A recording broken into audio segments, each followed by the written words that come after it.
Sir, আপনি এই টেবিলে বসছেন কেন? আপনি ওই টেবিলে বসেন, আমি আপনাকে খাবার এনে দিচ্ছি। চুপ চুপ। এই টেবিল থেকে যেতে হবে না, ওনাকে আমরা চিনি। তুমি যাও, তুমি তোমার কাজে যাও। আর আর তুই ওকে চুপ করতে কেন বলতেছিস? এই চুপ কর। আমার কি মনে হচ্ছে জানিস, এই লোকটা না অন্ধ, চোখে দেখতে পায় না।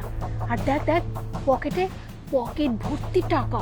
হ্যাঁ তাই তো, অনেকগুলো টাকা। কিন্তু দেখ মোনা, তুই তো একটা ছেলের সাথে দেখা করতে আসছিস, তার নাম হচ্ছে মেঘ চৌধুরী। সে তো অনেক বড় মাপের মানুষ, তার সাথে তোর বিয়ে ঠিক হয়েছে। সে যদি একবার জানতে পারে যে তুই এই লেভেলের স্যাসরা, তাহলে সে কি তোকে বিয়ে করবে? এই চুপ কর তো, ছেলে আসতে এখন অনেক টাইম বাকি। তার ফাঁকে যদি এই টাকাগুলো হাতায় নেওয়া যায়, তাতে তো তোর আর আমারই লাভ, তাই না? আমার জন্য একটা সফট ড্রিঙ্কস। ঠিক আছে স্যার।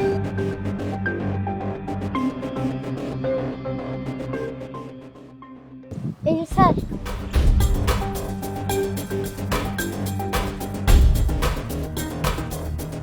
শোন না সিফা, যে কোনোভাবে হোক এই লোকটার কাছ থেকে টাকাগুলো নিয়েই নিতে হবে। দেখ, আমরা যদি টাকাগুলো নিয়ে নিই, এই লোকটা কোনো টেরই পাবে না, কারণ চোখে তো দেখে না। এই মোনা, আমরা যে এতগুলো কথা বলতেছি, এই লোকটা শুনতেছে না? ওহো, দাঁড়াও। হ্যালো হ্যালো,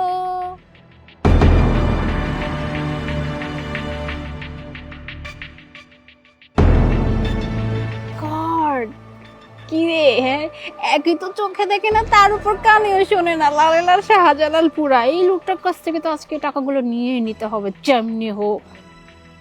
আচ্ছা, আমি যে আপনাদের এখানে বসলাম, আপনাদের সমস্যা হয়নি তো? না না, কি বলছেন আপনি? আপনি আমাদের এখানে বসে তো আমাদের কোনো প্রবলেম হচ্ছে না। বাহ বাহ, আপনারা তো দেখছি অনেক ভালো। এই যে আমার বিল কত হয়েছে? স্যার, আপনার বিল হয়েছে 400 টাকা। ও, আমার কাছে কয় টাকা আছে আমি জানি না তো। আচ্ছা, আপনারা তো অনেক ভালো মানুষ, আপনারা একটু কাইন্ডলি বিলটা দিয়ে দিবেন। অফকোর্স, আমরা থাকতে আপনার কেন কষ্ট করতে হবে? আপনি নিশ্চিন্তে থাকেন, আমি এখানে বিল দিয়ে দিচ্ছি আর বাকি টাকা আপনাকে দিয়ে দিচ্ছি। এই যে তোমার বিল, তোমার টিপস এখানে আছে। হ্যাঁ, আর এই যে আমি আপনার টাকা দিচ্ছি।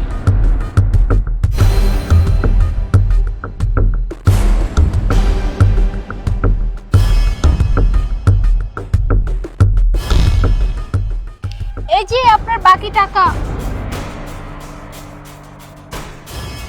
ঠিক আছে, থ্যাংক ইউ আপনাদের। স্যার একটু বসুন প্লিজ। এক্সকিউজ মি, আপনারা দুজন এখন কি করতেছিলেন? আপনারা যে স্যারের কাছ থেকে টাকাগুলো নিয়ে আত্মসাৎ করলেন, সেটা আমি নিজ চোখে দেখেছি। কেন করলেন এই কাজটা? কি বলছেন আবল তাবল? হ্যাঁ, ওনার টাকা কোথায়, কি ব্যাগে ভরছে? আজব তো।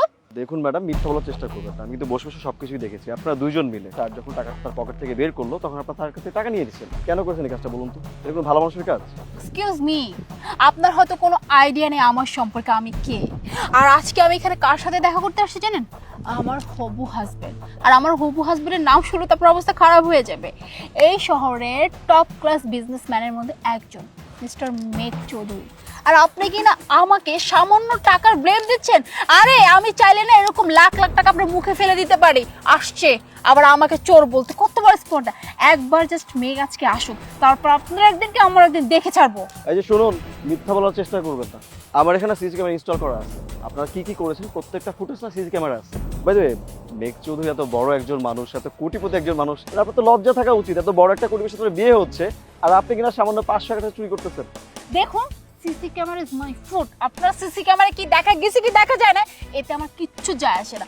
ফার্দার আর আপনি যদি একটা বার আমাকে কোনো উল্টা পাল্টা কথা বলতে, বিশ্বাস কর, না থাকবে আপনার রেস্টুরেন্ট, না থাকবেন আপনি। মানে আপনাদের চরিত্র দেখেন আমার নিজের কাছে লজ্জা হচ্ছে। আমার মনে হয় না যে মেঘ চৌধুরী আপনার মতো মেয়েকে যদি জানে, সে কখনো বিয়ে করবে। এই যে মুন্না সাহেব, আপনি থামেন। আচ্ছা, আপনারা যে মেঘ চৌধুরীর সাথে দেখা করতে আসছেন, তাকে কি চিনেন? না, নাম শুনেছি অনেক, বাট কখনো দেখি নাই। আজকে দেখা করতে আসি ফার্স্ট টাইম। আমি মেঘ চৌধুরী। কি? ইয়ে মামা, আপনি মেঘ চৌধুরী? কিন্তু আপনি তো জি না, আমি অন্ধ না। আপনাদের সাথে শুধু একটু অভিনয় করলাম, আসলে আমি কানেও শুনি। আচ্ছা, যেই মেয়েটার সাথে আমার বিয়ে হবে, তাকে তো একটু পরীক্ষা করে দেখতে হবে। লিসেন, আমরা তো জাস্ট একটু প্র্যাঙ্ক করছি, আর কিছু না, বিশ্বাস করেন আমরা এরকম মেয়ে না, মানে আমি এরকম কখনো করি না। আমি কেন মানুষের টাকা চুরি করব? এটা জাস্ট আমরা একটু মজা করছিলাম যে আসলে আপনি পরবর্তীতে বিষয়টা কিভাবে নেন। আপনাকে পরীক্ষা করে দেখলাম আপনার মধ্যে আসলে লোভ অনেক বেশি, আর আপনার বান্ধবী যে সাথে তারও অনেক লোভ। এরকম লোভী মানুষকে কখনোই বিয়ে করা যায় না। প্লিজ বিয়েটা বিয়ে? আপনার মতো মেয়েকে বিয়ে করব আমি? প্রশ্নই আসে না। যেই মেয়ে কিনা সামান্য টাকার লোভ সামলাতে পারে না, তাকে বিয়ে করার কোনো প্রশ্নই আসে না। শুনুন, টাকা পয়সা দুনিয়াতে সবকিছু না, মানুষের সবচেয়ে বড় সম্পদ হচ্ছে তার চরিত্র। তো চরিত্র যদি ভালো না হয় তাহলে সে কোনো জায়গায় কোনো দাম পাবে না। আর এই যে টাকাগুলো নিয়েছেন, ওই টাকাগুলো আপনাকে ভিক্ষা হিসেবে দিয়ে দিবেন। প্লিজ আপনারা যেতে পারেন।